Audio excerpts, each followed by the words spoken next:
Good evening. I'm going to call this evening's meeting to order of the Carson City Airport Authority regular meeting on April 21st here at 5:30. We have some public comment that we received. I'll get to that when we get to the appropriate agenda item because it is an agenda issue. So members of the public who do want to participate can do so also by phone.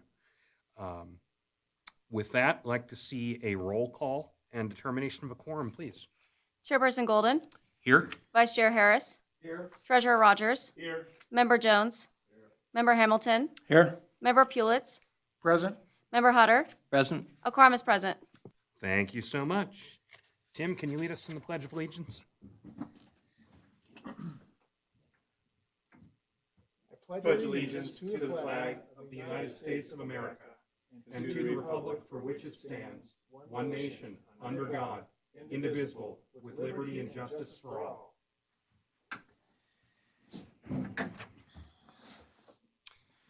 Okay, we're going to go to the minutes of the April 7th meeting. Do we have those minutes in our board packet, Tim? Something tells me we don't. I don't know. Remember. I think we have to scrap that item. We I'm have- just, no, I'm just, I'm just now realizing They were submitted to me, and I thought I submitted them to everybody. that's okay. You sent them by email. Okay, so we have them. You all had them on your email, so you all received them.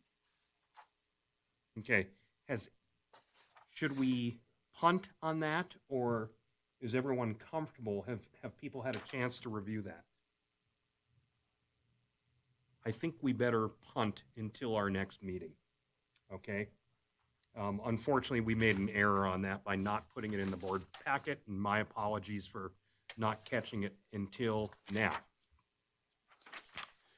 So we're going to postpone item number C until our May meeting.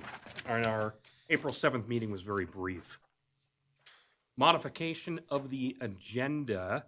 I do reserve the right as chairman to modify the agenda, and this evening I'm going to do so because I was asked by Chris Knox, our engineer, if he could be present for this meeting, and I don't want to keep him here all evening. And so he is item number 4. We're going to escalate that item to behind item number 1. We'll address item number 1 and then go to item number 4 so Chris can give his participation, and then he can be on his way. Okay? So, public comment. As I mentioned, I have some written public comment, but it's a agenda item-driven public comment. Any members of the public joining us today via telephone? There's no public comment on the telephone at this time. There's no public comment, is that correct? Correct. Okay, so there's no public comment. Okay, so we'll move on to item number 1 for discussion and possible action. Formally confirm Tim Pulitz to the position of interim airport manager. If you turn to your board memorandum, item number F1, this summarizes what we're doing here. And I was informed by legal counsel that it probably would be the prudent thing to do to authorize Tim to act on behalf of the authority as airport manager until such time as a new manager has been hired. There is no fiscal impact. Anybody have any questions or discussion? Okay, so there's a recommended motion. If we could have someone make that motion.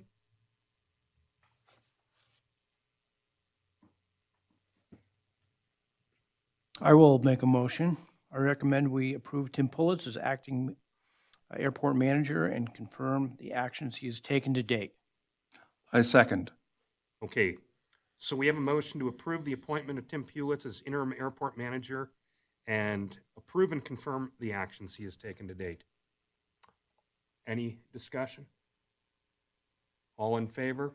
Aye. Aye. Opposed?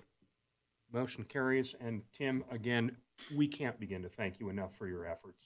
I'm just letting you know personally, because I visit with you periodically, and you're really carrying the weight of the world here on your shoulders. Thank you. So again, we're going to move on to public hearing item number 4 for discussion and possible action. And this is, we're skipping items 2 and 3 for now. We're moving on to item number 4. This is Chris Knox with Armstrong Engineering, who's going to be presenting these 2 issues. And Chris, take it away.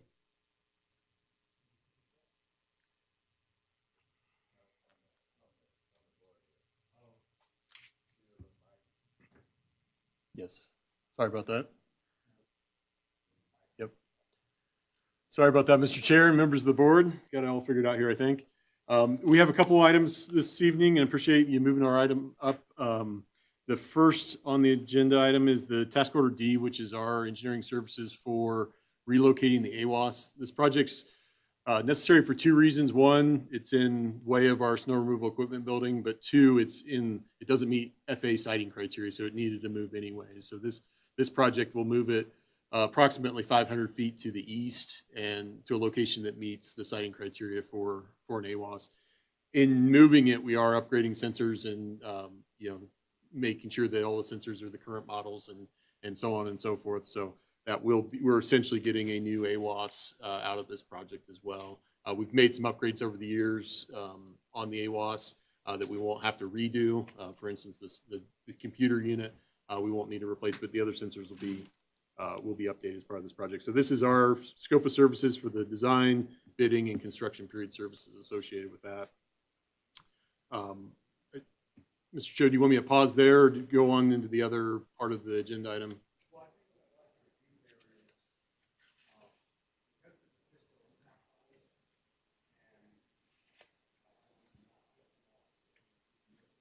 Fiscal impact when I prepared the board memorandum on this matter. Can you tell us what our share of that fiscal impact is? Absolutely. So typical FA shares are 6.25%. In FY20 and FY21, we've gotten Christmas presents, and the grants, as they were last year, this year will be 100% federally funded. So the grant for this year's projects, you'll see a local share on the grant applications as they come through in upcoming meetings, but that share will be covered under a different color money. So there will be no local match requirement on any of the AIP funded projects this year. So for this project and for the SRE building, and correct.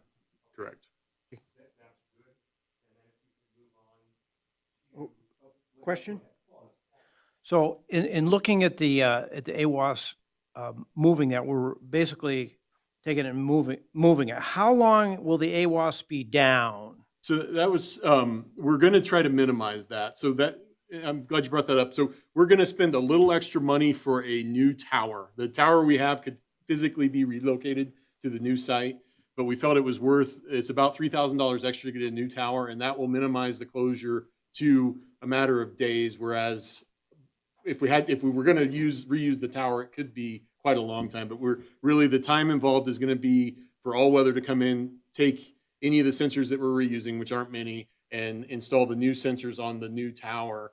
So it's just going to be a matter of a few days that we will be down, but it won't be weeks. Okay, a few days. Few days, yes, sir. Okay, yeah, because the more that AWAS is down, the more problematic that is to all the air traffic and this, that, and the other thing. So Yes. any effort to keep that thing moving Yes. is appreciated. Yep. Yeah, we'll have to do that. And like I said, we made the call to spend the extra money for a new tower, so we didn't have to demo the old tower completely and then reinstall it at the new location. So that'll save time. Okay. On here. Can you confirm again, I did hear you, I believe correctly, that we will be getting a new AWAS system? Correct. Okay. It's new. It's in the end, because we just bought a new computer, I think 2 years ago. So the computer that's in the airport building is basically brand new. So that is good. We're going to replace the radios that communicate back and forth. That'll be new. And then all of the sensors, with the exception of the ceilometer, which is a current model and is about a $40,000 purchase. All weather's recommending us not replacing it because we're not going to see any advantage. They would replace it with the exact same sensor. That's not going to give us any additional capabilities, but we are getting a new combined visibility and present weather sensor, new wind sensors, new temperature and humidity Great. sensors. Yeah, Yep. we need it. Yes. Okay, any other comments or questions from the Airport Authority on the AWAS portion of this discussion? Carl? Thank you, Mr. Chairman. Chris, I just had a quick question on, in your package, page 3, element 1, relocate AWAS, where it mentions estimated construction cost at $300,000 and estimated construction period at 30 days. And there's a footnote that said, should the contractor exceed its specified construction period, additional construction period fees will be assessed at a rate of $1,750 a day. Just to clarify, is that $750 a day the Armstrong construction supervision fee? Yeah, and that's a not to exceed amount. So those typically liquidated damages can't be punitive necessarily. In our bid documents, you'll see that 1750 correlates to what we say are the liquidated damages on the contract as well. So those two numbers line up, but that is a not to exceed. We don't have full-time inspection on this, so in reality, we probably won't incur that amount per day, but whatever we would incur going up above and beyond their construction period would get covered by the contractor. Great, thank you.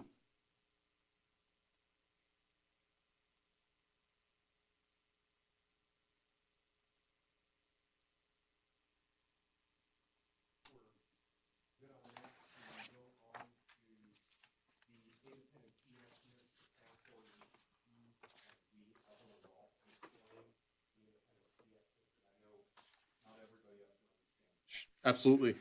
So on anytime engineering services on a AIP funded project exceed $100,000, the FAA requires an independent fee estimate, basically keep us honest. And those two numbers need to be within 10% of each other. So the airport has solicited and received a proposal for a firm that specializes in independent fee estimates to complete that work.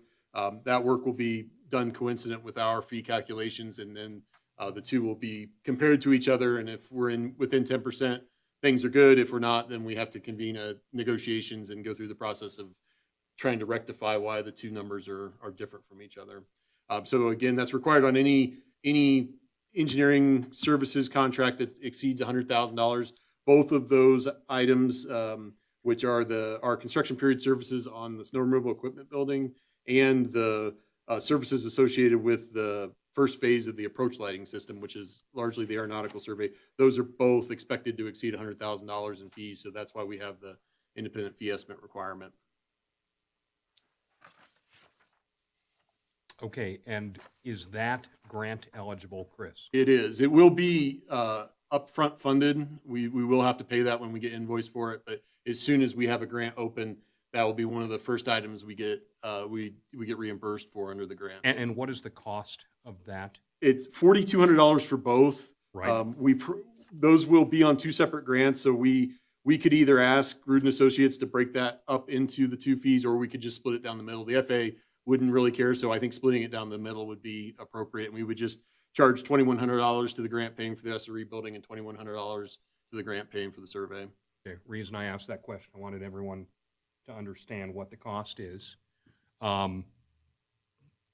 Members of the Airport Authority, any questions, comments? Does everyone understand what this independent fee estimate is all about? And anyone have any questions about it? Just to clarify, Mr. Chairman, that our action tonight reference that IFE would just be to approve, to accept that $4,200 proposal and move forward with Rudin Associates, or direct Armstrong to move forward with Rudin Associates.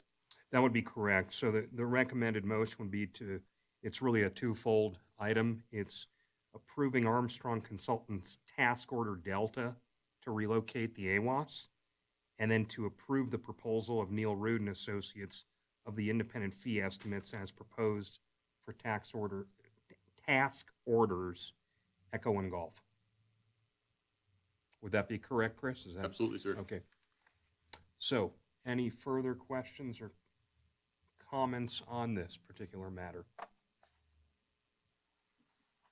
Okay, seeing none, would anyone like to make that motion again if you go to your board memorandum last page? Sure, I'll go ahead and move to approve Armstrong Consultants Task Order Delta to relocate the AWAS and further, to approve the proposal of Neil Rude and Associates for the independent fee estimates as proposed, reference task orders Echo and Golf. Okay, so we have a motion. Do we have a second on that? I'll second that. Thank you, Tim. We have a motion and a second. All in favor, please say aye. Aye. Opposed?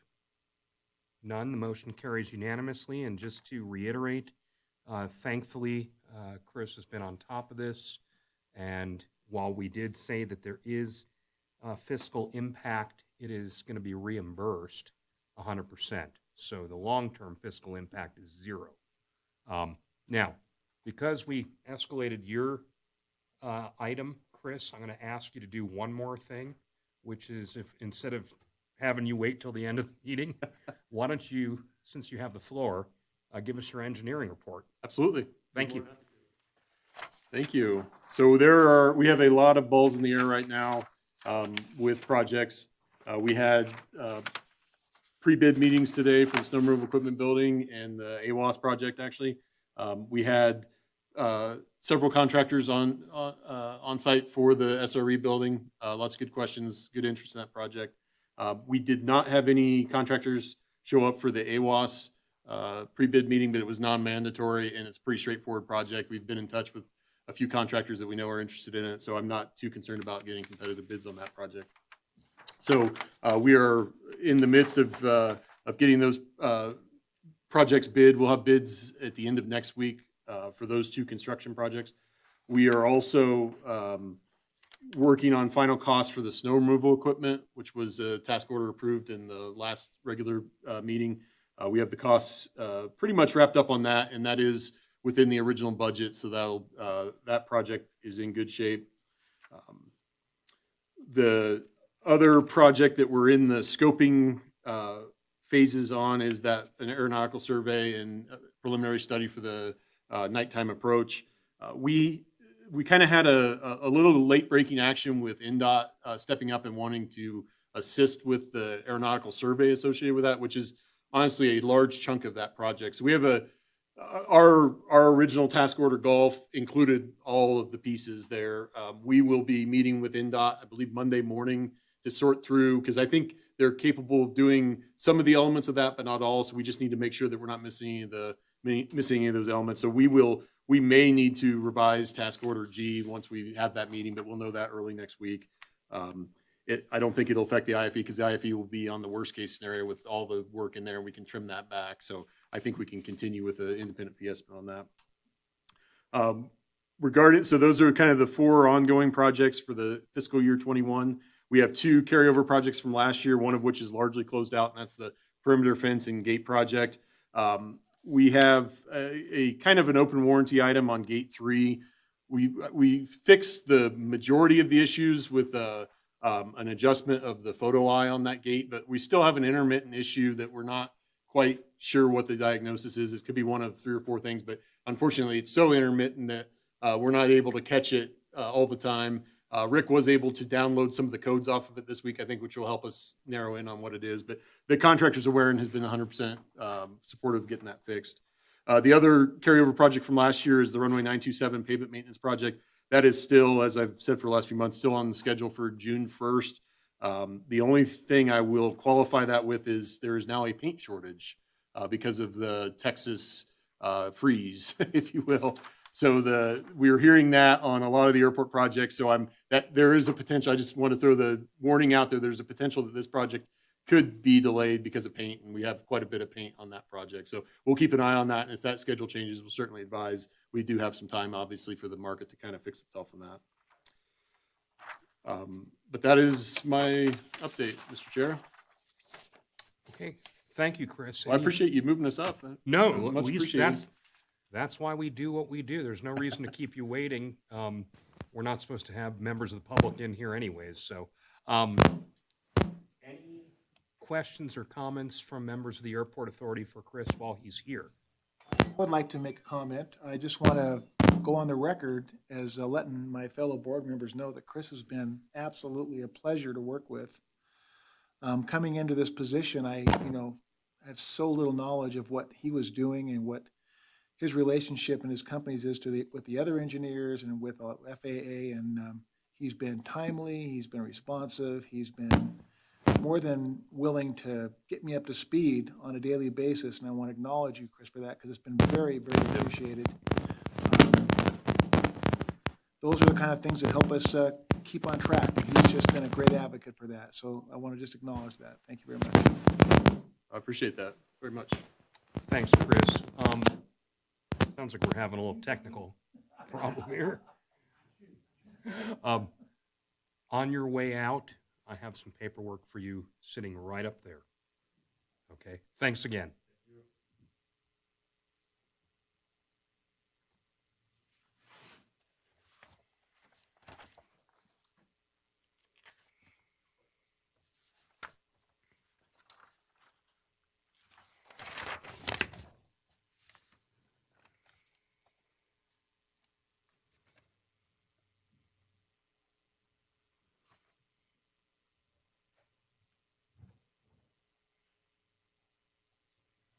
It's all for you. Okay, thank you. Okay, with that in mind, we'll move on to item number 2, discussion of hiring process for new airport manager, appointment of interview subcommittee panel, including hangar owner representative, who we've already selected, and we'll talk about that. Bradley, it's all yours. All right. In your packet, there is a timetable, the hiring process that I sent out. Basically, if everything works as well as it could, we could have somebody in place by July 12. So, and that seems like a long way from now. So, we'll work to keep it on schedule. Before I go into the details here, I did want to say that we started with putting the position on Southwest AAAE. Since then, we've added a few other places. One is just based on discussions with Michael, governmentjob.com. AV Jobs, which is aeronautical stuff, and Association of California Airports, and they were nice enough. I talked to them today. They were nice enough to just shoot an email out to all their members. So, we threw a much wider net, and I've already started to see some responses today. So, so that's where it's been advertised. Let me just run through my thinking on this, and then we'll back up and see if you have any comments or questions on the specifics here. But the first thing we want to do is select some folks for the panel so that we have 3. I hope you'll select me as one of them. But then I said draft 2 airport users to attend the first round. Maybe it's 1, maybe it's 2. The resumes will be due May the 9th. We will extend that if we don't feel like we're getting the candidates we need, but I'm hoping that we won't have to. And then I'll be doing phone screening, and just to make sure that the folks are what they say they are. And then we'll submit, or I'll submit a proposed list of interviewees to the Board of Trustees. That's us. And have the first round questions and a rating tool. And the idea there with these questions will be that they're more behaviorally based, which some of you are probably familiar with, but the idea is to ask them about things they've done in the past that align with the kind of work that's going to be happening, so they can give us examples of working on their feet.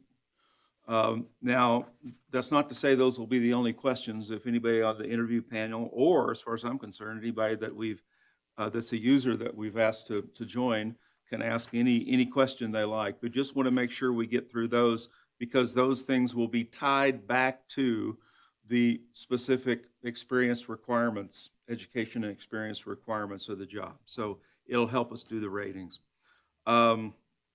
So from there, I suggest we select 2 finalists. The reason I say that is if we have 2 strong choices, we should feel comfortable with doing it that way. And if we're going to do this, get to know your airport, get to know your finalists, it's going to be a lot harder on I think, on the participants in that meeting to get a sense of who's the strongest if we've got more than 2. It's just a lot there's if you go 1 and 2. And let's hope they go, gee, I don't know. That would be even better. But there's just an awful lot more communication that has to happen if there's 3 or more. So I think 2's best. Then we would send the names of the finalists to the Board of Trustees. I'm sorry, I went backwards. Anyway, we'd hold that night, that finalist night, where we would have the finalists actually do a little presentation about themselves for everybody that's there. I suggest 5 or 10 minutes. We'll figure all that out, and then leave it open for questions.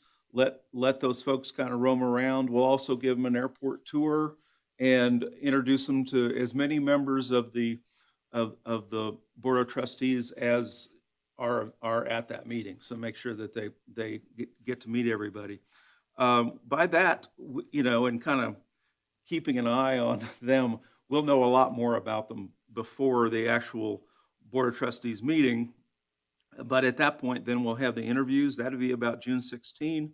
We'll negotiate with the winner and hope that we can reach terms of employment and issue some employment letter based on their requirements. And then we hope that they can start to work for us in 2 weeks, but it may be more than that. So this is sort of the best of all worlds schedule here. It could take longer, but that's what we're shooting for. So I think let's talk first about this first item. Who wants to be part of this magnificent interview panel?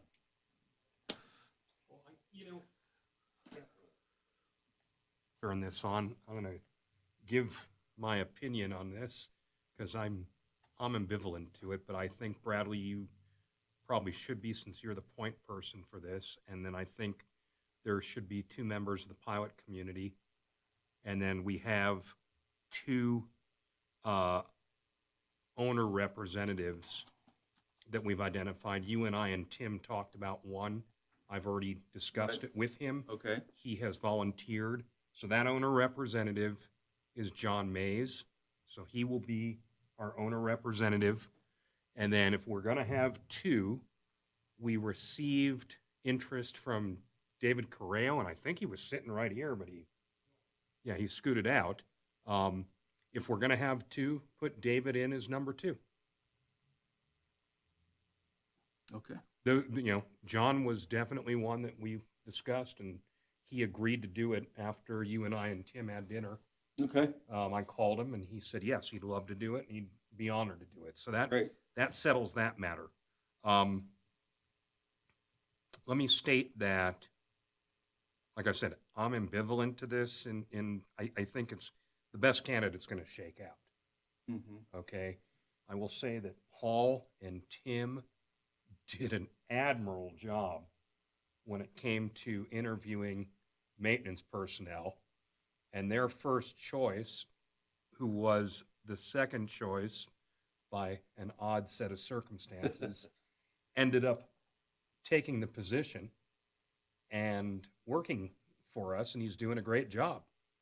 I don't want to commit anyone to it. I would volunteer for it. I didn't do it last time around, but I think it's up to, do we have any volunteers? Anyone want to raise their hand? And I think any way we go, we're going to win. I don't think there's a bad choice here. I will say that I did it last time. I'd be willing to do it this time, but I'm not, it's not something that I'm overwhelmingly want to do, but I'd be more than happy to do it It was again. so much fun last time. Is that what Well, you're saying? Well, he did it with, him and Tim did it with our maintenance personnel. Okay. that's, if no one else volunteers, I'd be happy to, but we'll, I like the continuity of I Tim nominate being Tim, Yes. since he's doing it. I'm willing to do it, but I would defer if there's interest of someone else, but I'm happy to do it. I will have a lot more of the day-to-day knowledge than the rest of you because of my immersion in this chair, but We won't hold that against you. no, it's okay. So I'm willing if you guys would like. That me won't to. disqualify you. Like I said, I am willing to do it, but it's up to the, I would do it at the pleasure of the board. Well, let me ask the question, why only 3? Is it the Open meeting law. Open meeting law? Is that, Yeah, it's the open meeting law, and we have to be even cautious about the committee because I sent you a briefing. The open meeting law manual and the Attorney General are very clear that if the role of the committee is to make decisions as to what, in this case, what candidates make it and what don't, then that constitutes an act of the authority and it's subject to the open meeting law. So we want to avoid that. And so the thought is you can get a lot more work done as long as you don't have a majority and the work's being done in essence, fact finding and going through the stuff and providing the information. And everything we do is a recommendation Right. to the Board of Trustees. yeah. The only, in that same vein, the only recommended change to your schedule that I would make is the selection of the 2 finalists. We should probably schedule a special board meeting to do that. We talked about that. Yeah, so that we don't get sideways on that. But everything else you've described, Bradley. Yeah, actually, considering the length that meeting could go to, it would make sense to have a special meeting, so I'll make a note of that.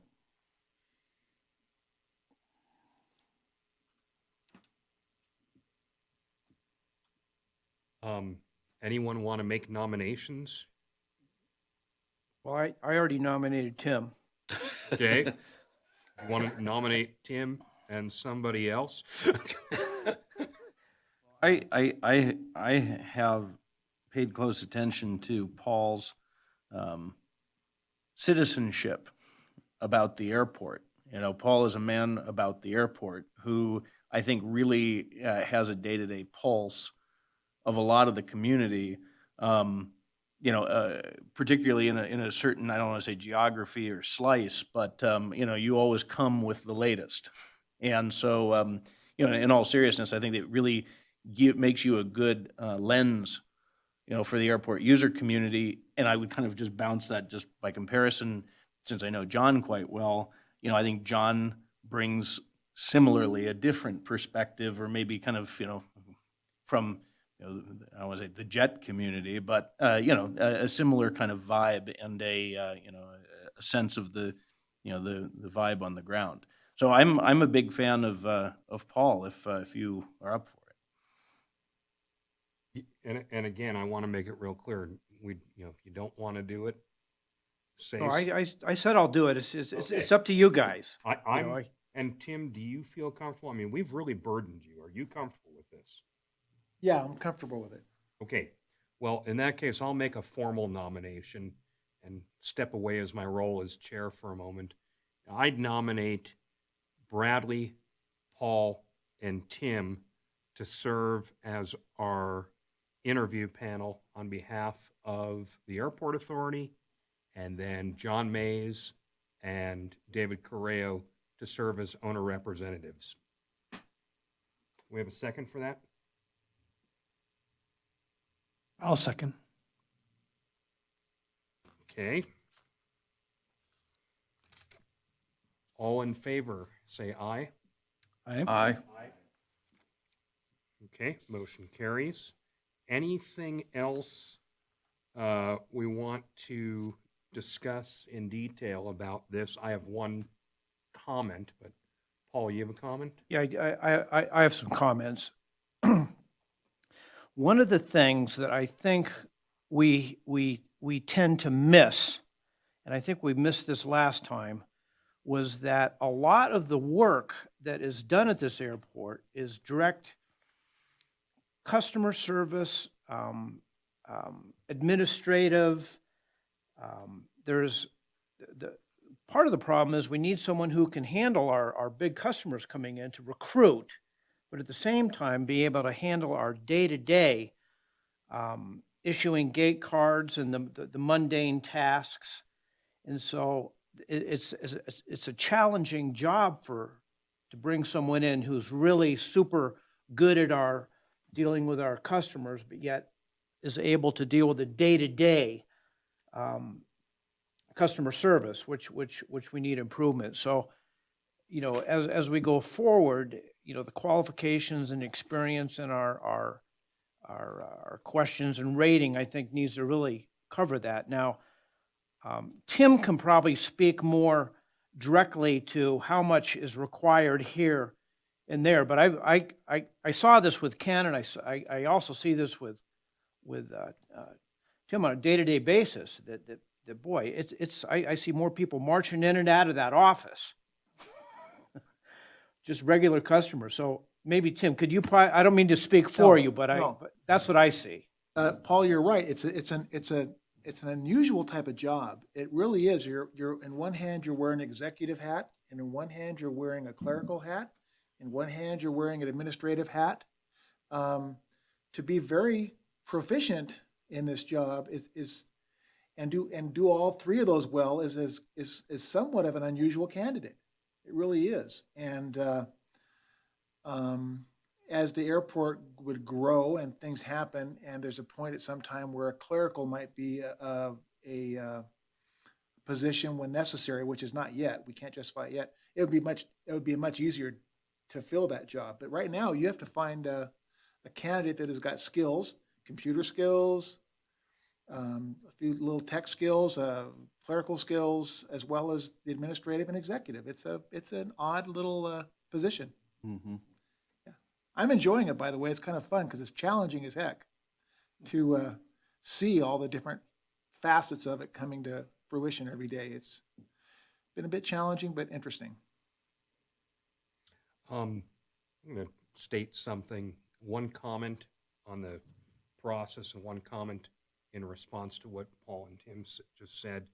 On the process, I'm going to propose that this Meet the Finalists night, we have some sort of food and beverage. Mm-hmm. If necessary, our company will sponsor it. If we don't have the funds internally to do it, I don't mind doing that. And if we need entertainment, I think that myself and the vice chair may be able to cook something up there. I'm going to comment for a second, just a brief comment on airport managers. I've had the pleasure of knowing many over the years, working with many over the years. Quite a few stand out, many of them good, some of them not so good. With one exception, on the airport managers I've worked with, none of them were an airport manager. Well, actually, all of them. They were not an airport manager before they took the position. I'm thinking of my friend Mark Gibbs. When I first met Mark and became friends with him, he was airport manager in Elko, but he came from Denver International, where he was not an airport manager. One of the best airport managers I ever worked with today lives in Genoa, and his name is Rick Jenkins. And Rick was the former base commander of Marine Corps Air Station Miramar, and he was fantastic. He was not your traditional airport manager. Mike Scott, who I think the world of, is airport manager at Stead. And I've known Mike for, probably 15 to 20 years now. He's a great guy. He was never airport manager until he became airport manager at Stead.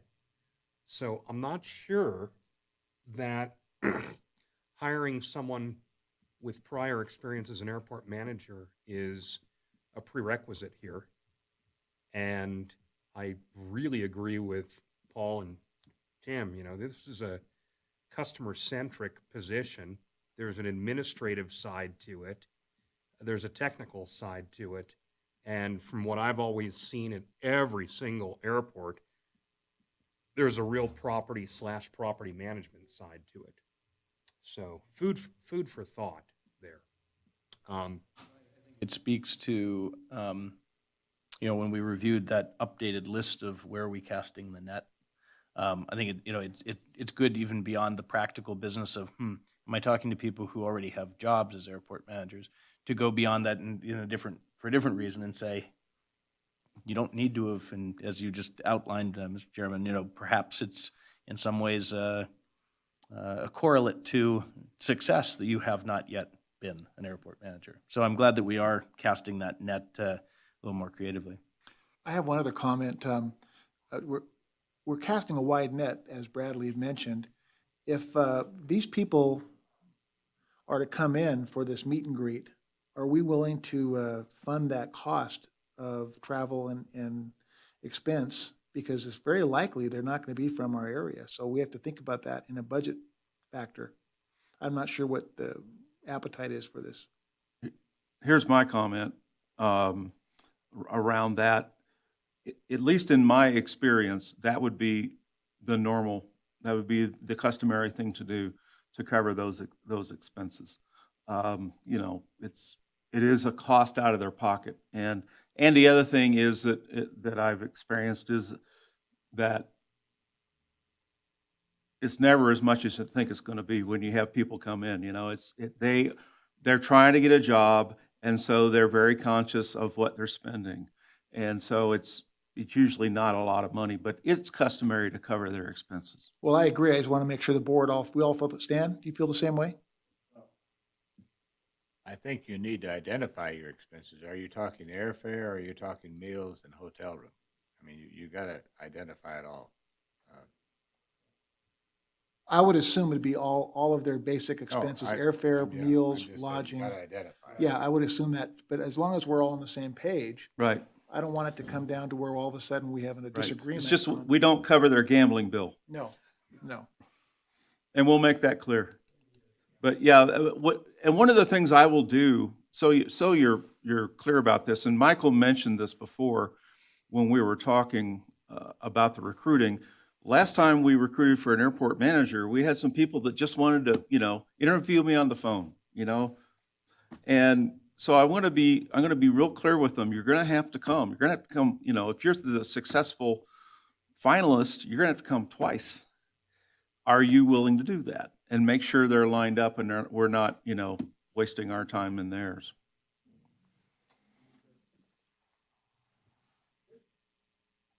I want to make a couple of points. One is I want to thank Bradley for his work on this organization. It's very well organized, and it makes a lot of sense to me. But then I also and as a minor counterpoint to what Member Hamilton said, I have to remind the board of something that I'm highly opinionated. Our number one customer, without a doubt, is the FAA, and so we have heavily.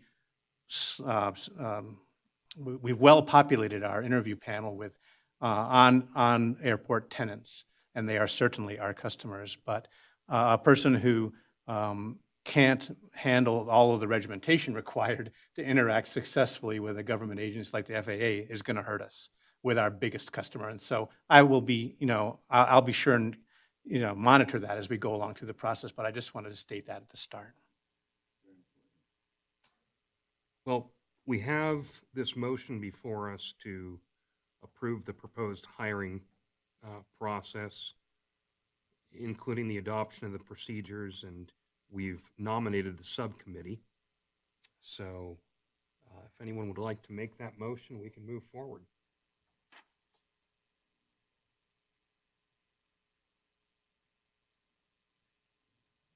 Did we already, where are we? No, we put together the panel. Now we need to say what Harris has put together is okie dokie. That's right. I see. So this is a second piece, a second motion. Yes. So if you turn to your board Okay. memorandum, I'll make that motion. I move to approve the proposed hiring process for airport manager, which includes adoption of the procedures and fact-finding subcommittee identified by Member Harris. Second. okay, we have a motion and a second. Again, the committee we've already approved, which is Bradley, Paul, and Tim, and then owner representatives John Mays and David Correo, should David accept. All in favor, say aye. Aye. Aye. Opposed? Okay, motion carries. Going to move on to agenda item number 3. And I got to tell you folks, I'm excited. For the first time since we started asking for comments from the public via email, we received a comment from one of our constituents on this particular item. This is the self-fueling policy. It's a continued item from the March 17th meeting. We had developed a self-fueling policy to address conditions precedent permitting on-airport self-fuel activity and collection of both flow fees and permit fee. The purpose for this really is one of liability, nothing more, nothing less. There is a fiscal impact. It's minimal. It's a positive fiscal impact. We stand the ability to collect some revenue, but it's very minimal. I incorporated the comments that were taken into consideration in the last meeting, put them into this policy. Before we go on to discuss the policy, I want to point out just a few salient points. So one of the things that Paul brought up was that we need to make it clear that those who are not based at Carson City Airport are subject to the permit fee. So we had adopted this last year in our fee schedule. So there is a $1,200 per annum fee. And so I put that language in here stating that operators dispensing fuel for mobile fuel trucks and or trailers whom are not a tenant based at Carson City Airport are subject to the $1,200 per annum self-fuel permit fee, which shall not be prorated. Because what will happen is somebody will come on the airport with a fuel truck and say, I'm going to be here for the next 7 days. Oh, I'd like my fee prorated. It's inevitably going to come up. We also got rid of much of the language regarding self-fueling from containers. And we basically said self-fueling from containers of 5 gallons or less is permitted. Now, one of the public comments I received, and I did get this from a member of the public, I'm not going to give his name, but he really wanted us to rewrite this policy based on his comments. And I got 2 pages of comments. If anyone would like to see them, I'll gladly show them to you. But it's a little tough to rewrite the policy when he sent it at 5 p.m. yesterday. It's a little past tense, but I'm going to address some of his comments. But before we go there, I just want to point out a few other things in this. I'm not sure why, but the insurance provisions were not in this document, nor was the requirement of having a spill prevention control and countermeasure plan, which is a federal requirement. So item number 26 on page 3 requires that there be a SPCC provided to the manager, and also they have to have insurance, and we use the airport's standard insurance rates of $1 million on these things. You have to carry automobile liability insurance if you're driving a truck around the airport with fuel on board. That's kind of important.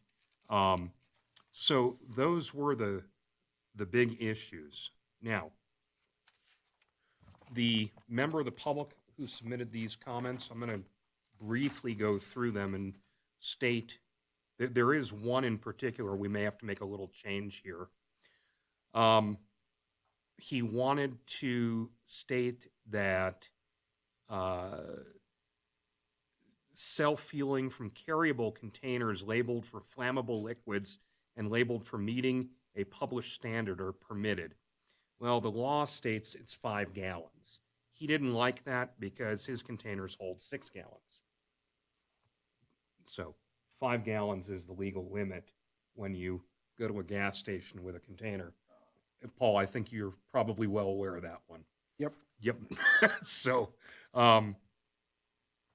he had some comments regarding pouring or gravity transfer of fuel from containers larger than 5 gallons is prohibited. He didn't like that.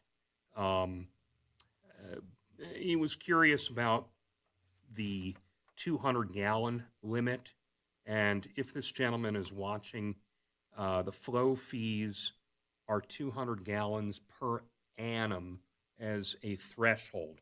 So once you go above the 200 gallons, and it does state that in this policy, then the flow fee kicks in. He wanted to know where the flow fee is published, and that is in our rate and fee sheet and policy. He stated that the Carson City is using the 2006 International Fire Code, and he said that we shouldn't be using NFPA 407, but NFPA 407 is what's industry standard for airports. So we're kind of stuck with that. Now, the one comment that he made here, and I have to find it, it's item number 4, and I'm going to read this to you because he made a good point, and I didn't catch this. Item 4, page 1, says no aircraft shall be refueled, defueled, or oil serviced while the aircraft engines are running, or the aircraft is being warmed by application of heat, or while the aircraft is in a hangar, a congested space, or an enclosed space. Maybe I'm missing something. I think this gentleman's right. He stated that we should not have the words oil serviced in there.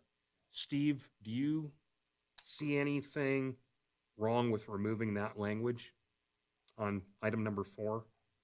No, I think that's actually a good idea. We know for a fact that many of the FBOs do the oil changes in their FBO hangars. Right.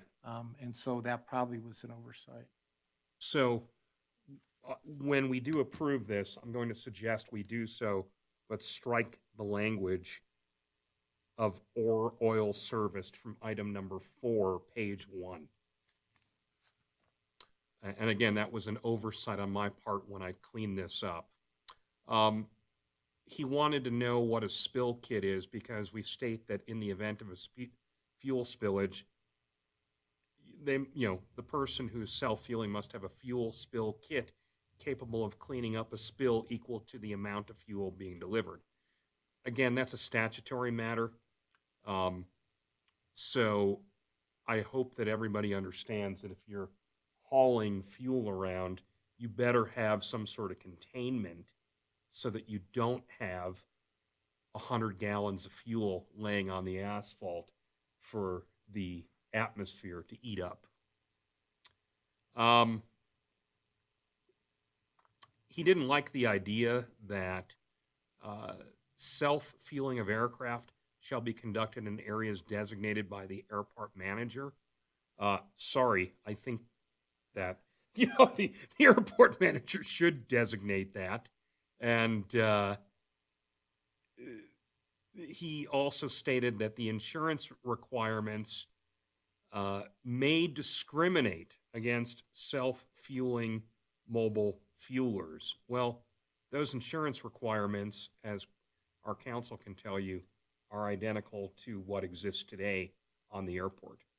And if they're not, now would be the time to say so, Steve. They look like they are. I haven't seen the comments that you're looking at. I can hand them your way. But bodily injury by disease, I'm not familiar with that being. Where are you at? I'm looking at the Workers' workers' comp. compensation, and I'm not familiar with, I know we have the workers' compensation requirement in our standard insurance language, and the city requires that. Mhm. But I guess, to me, I hadn't seen that language, bodily injury by disease. Everything else looks fine to me. I'm not seeing the bodily injury. Oh, bodily injury by disease. Okay, that's standard workers' comp language Okay. is what that is. Yeah, I'm If just not you- familiar with it. And actually, boy, is that pertinent today, because workers' comp now covers people with Okay. coronavirus. Makes sense. Yeah, Makes sense. and if you're a contractor coming onto the airport with a fuel truck, and you have a driver and an operator and people working with that aircraft, they better damn well have workers' comp insurance, because we require that for anybody working on the airport. So, Bradley, can I ask you to pass that around, get that over to Steve? Anyhow, so I wanted to make sure that those comments were incorporated into our discussion this evening. Does anyone have any comments or questions about this self-fuel policy? Carl? Thank you. Really, perhaps a clarification, and so this may just be calling attention to the obvious, but the self-fueling policy, by definition, is not meant to apply to anybody who is fueling under a Carson City Airport Authority class, help me with the right number, FBO leasehold. So if you have a leasehold that has fueling as an FBO attached to it, this does not apply to you. That would be correct. And it also states that, if you look at the fourth paragraph from the top, operators dispensing fuel from mobile fuel trucks and or trailers whom are not a tenant based at Carson City Airport. Right, but just to maybe get a little closer on that, if I'm not an FBO, but I am a tenant and I have a fuel truck. I mean, I realize that's a very edge case. Okay. You can do it. And Now, last I checked, though, ClickBond was not an actual tenant on the airport. No, not us. But I'm one. kidding around. Yeah, no, but one could, because then it goes to the question of, if you were in that strange scenario, would you then have to comply with the insurance requirements? Yes, because that's a vehicle on the airport matter. It has nothing to do with actually the fact that I'm on airport or a tenant or not. But I guess the question would be, theoretically, you would be subjected to the fuel flowage fee if it was above 200 gallons a year, but you would not be subject to the $1,200. That's correct. Okay, thank you for that clarification. The second question, we just touched on it. Where is the fuel flowage fee defined? It's, you said in the rates and fee sheet. That is a standard flowage fee that is payable by self-fuelers and is the same that is paid by FBOs and is changed by this body from time to time? That is correct.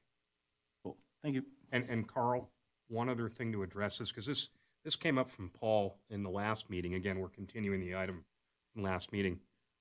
We're talking about self-fueling, which by definition would be you are fueling your own aircraft. That's Correct. That's how this policy. So when you talk about, you can keep that, Steve. Yeah. When you talk about someone who has a Class 3 FBO, or whatever the class of FBO, it's inapplicable because they're not fueling their own aircraft. Peace. I just wanted to really that was the clarity I wanted to, just check is whether, by definition, this doesn't include FBO. No, it does And not. then the other piece, which is the fuel flowage fee referenced here the same as that FBO pays? Well, here's the issue with the fuel flow fee, which is kind of unique. The airport authority can change the fuel flow fee at our discretion, okay? And it's in our rates and fees sheet. However, I happen to have knowledge, as does our council, that the fuel flow fee for the FBOs, plural, is lease-driven. So it is stated in specificity in the lease. So if the airport authority changed the fuel flow fee in the rates and fees, the fuel flow fee for the FBOs, again plural, does not track with that change. And the lease takes precedent. That's correct. Because That's an it's interesting it's a little bit of- specified economic term of the lease. So that kind of not knowing the history of this, and this is neat to get into, that feels a little bit like an oops, or not. I don't know where the best practice is, whether to have that in the lease. But theoretically, if it's defined as a fixed dollar amount per gallon, let's say, and there's no device in there to adjust it for CPI, that could be the flowage fee for the next 50 years. That is correct, and I will tell you from personal experience, I have never, ever seen a flow fee for an FBO that isn't defined in specificity in the lease. No FBO would agree to it. Now, Reno has a crazy deal where, and I don't know the exact details of it, but they pay a percentage of the fuel cost as a flow fee. But again, that's specified in the release documents. So. Interesting. I mean, another matter for another day, I suppose, but in the case of the self-fueling policy, where obviously there is no lease that talks about flowage fee, it will be that published rate that we control from time to time. Right. Let me just jump in on that just real briefly. My recollection is we had two leases that actually specified the fuel flow rate, the El Arrow lease and the Mountain West lease. And I think it's 7 cents per gallon, isn't it? Or 5 cents per gallon, okay? The Mountain West lease, which was the former Eagle Valley fuel Right. lease, is 5 cents per gallon. I won't speak to the El Arrow lease because I'm not intimate with it. I don't know. Okay. But we do have other leases on the airport. One comes to mind, which is the Sterling Air, that permits the sale of fuel, but the language in the lease says at the then going fuel rate established by the authority. And so, or in their lease, it actually says established by the city because their lease predated the authority. And so we do have leases that would float with whatever that rate is set. But my recollection is when we set the rate, we set it to be the same thing that we had in the leases, so there wouldn't be any arbitrage or any concerns.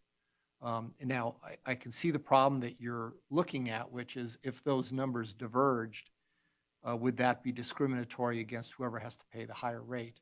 Arguably it could. That's something I would have to research to find out if that's discrimination that's prohibited or if there are reasonable basis for a difference, and thus it's not technically a discrimination. It's a difference, but it's not an unreasonable discrimination. And I haven't done that research. I'd like council to take us, remember that we, when we went through the effort to redo the rates and fees, we set the fuel flowage fee at the same rate as what as the 5 cents that you're talking about. And again, just to reiterate, this self-fueling policy is not a matter of economics. It is a matter of liability protection for the airport so that we don't have an environmental discharge with no responsibility like what happened the last time we had a fuel spill on the airport where a tanker truck was warned not to self-fuel in that location. The prior management had the truck moved, and then a 60-gallon discharge occurred. And the airport, as I recall, was left with some liability to clean that up. Would that be correct? Yes, that's my recollection as well. Okay. Yeah, Was that activity around firefighting or? yes. Yeah. Yeah, it was, and Carl, you may have seen that truck, because I remember seeing that truck. It was an 8,000 gallon tanker truck filled with jet fuel, and they just left a 3-inch hose with a single point just laying right across the ramp. And I said, "You can't do that." And they said, "We can do it." And I said, "No, you can't. You're going to be moving this truck because I'm not taking responsibility for you." And sure enough, they moved the truck, and sure enough, they had a fuel spill. So that's what we're trying to protect against, so that if we have a fuel spill, at least we have somebody who's going to be responsible for that cleanup, both physically and financially.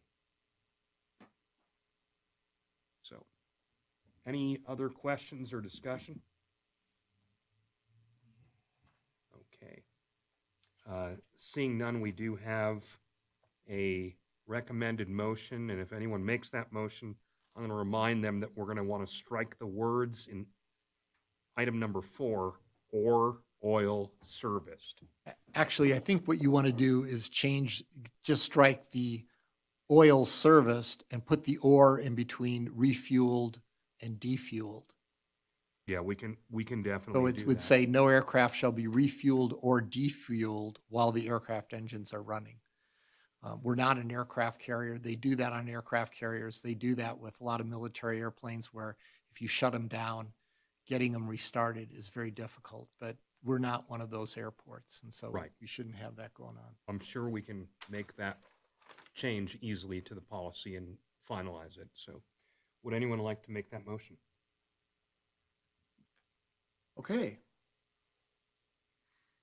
I move to approve the self-serve fueling policy as proposed with the edits that Mr. Takis has just proposed. I second. Okay, we have a motion and a second to adopt the self-fueling policy before us this evening, with the revision on item number 4 that will state no aircraft shall be refueled or defueled while aircraft engines are running. All in favor, say aye. Aye. Opposed? Okay, motion carries.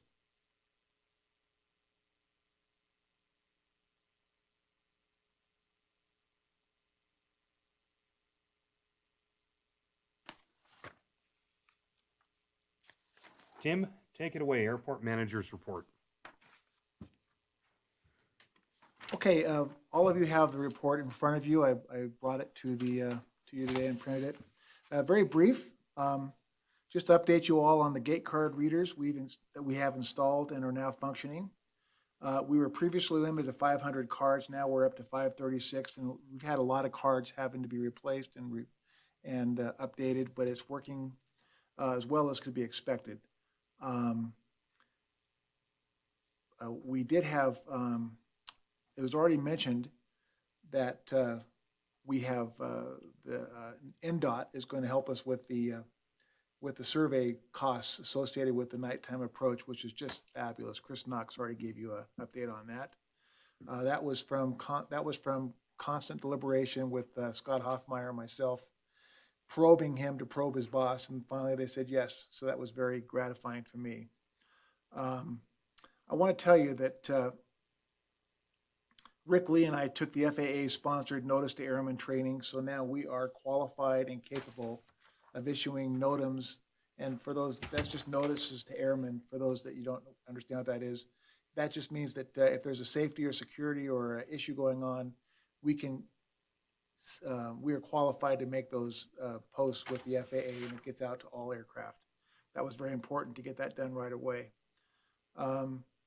I've been getting quite a few inquiries on hangar availability, and I found that I truly don't have a good database to share that information out with all the hangar owners and tenants that have hangars. So I'm going to get some assistance from some of my fellow board members here. We're going to build this nice distribution list.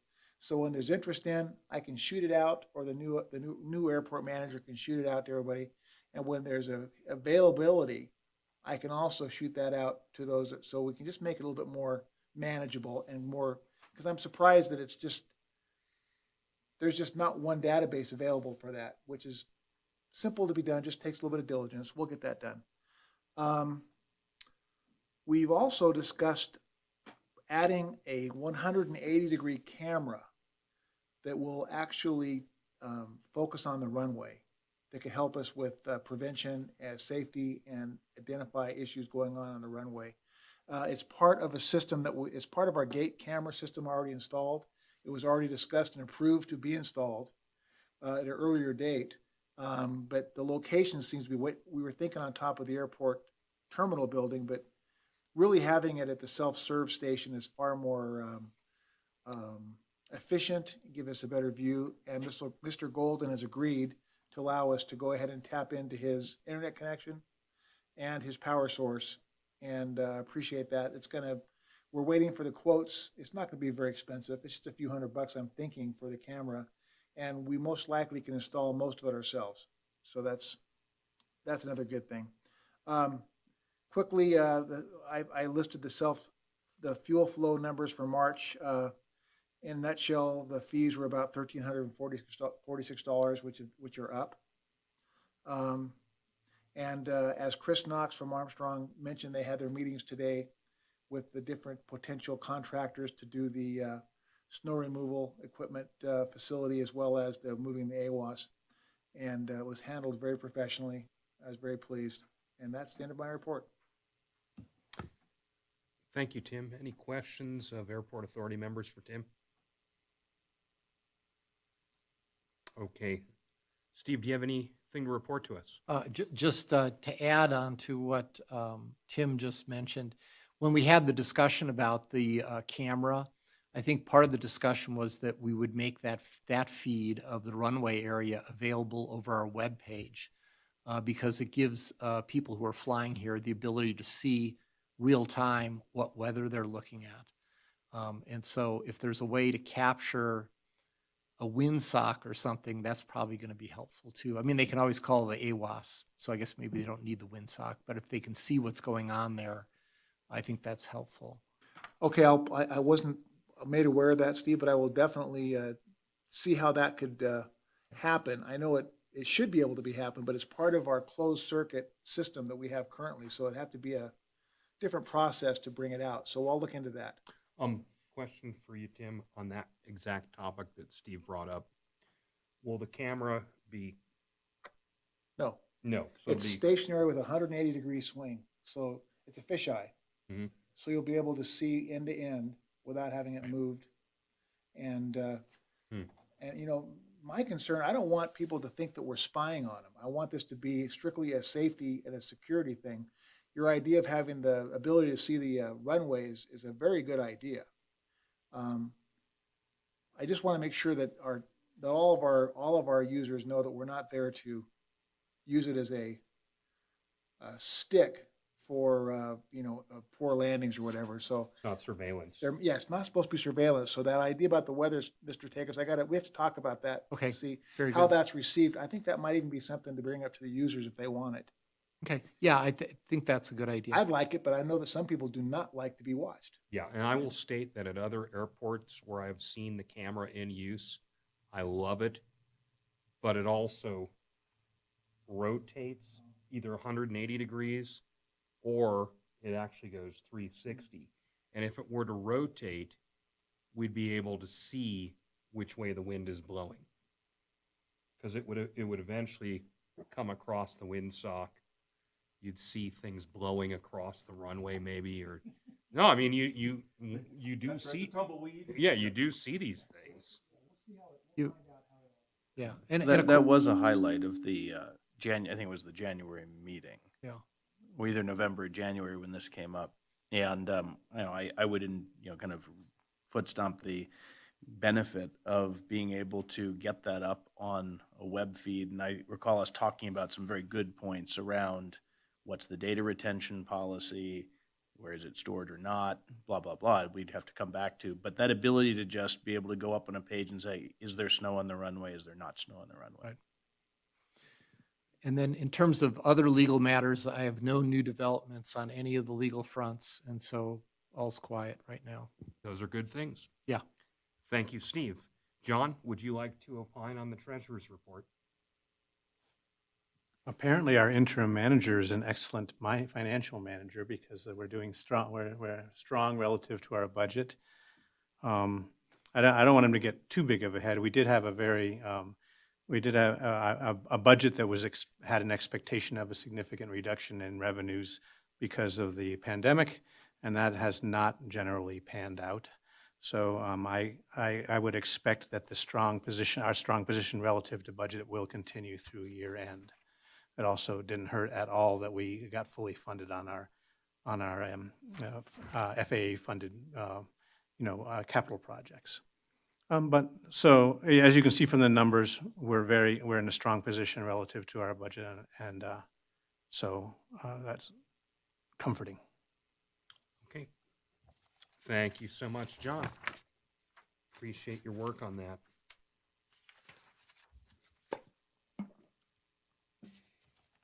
Any reports from any airport authority members? Okay, seeing none. Is there anyone on the line who wanted to opine for public comment? There's no public comment at this time. Okay, thank you. Does anyone have any requests for agenda items for the next meeting? We do need to have our budget approval at our next meeting. That's statutory. And then just to remind you in advance, in the June meeting, we need to have officers' elections. I mean, it doesn't mean we have to change officers, but we're required to elect officers by July 1 of each odd-numbered year. So June would be the time to have that meeting. Thanks for the reminder on that. And as a footnote to that, John and I discussed submitting the budget on time by the April 15th deadline, and John took care of it to the Nevada Department of Taxation, as I recall. So that was sent off, and we can adopt that final budget at our next meeting. And this is a note that I learned in that process is at the next meeting, we must notice the meeting 7 days prior to the meeting instead of, so it has to be done, it's Wednesday the prior week. So just a note to the meeting, the agenda guys. You do. Okay, awesome.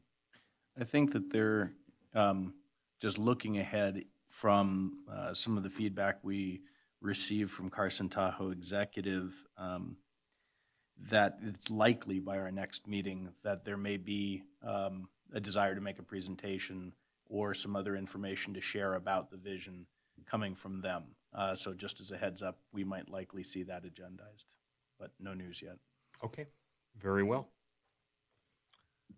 On that note, we'll adjourn this meeting at 6:50 this evening. Thank you, everyone.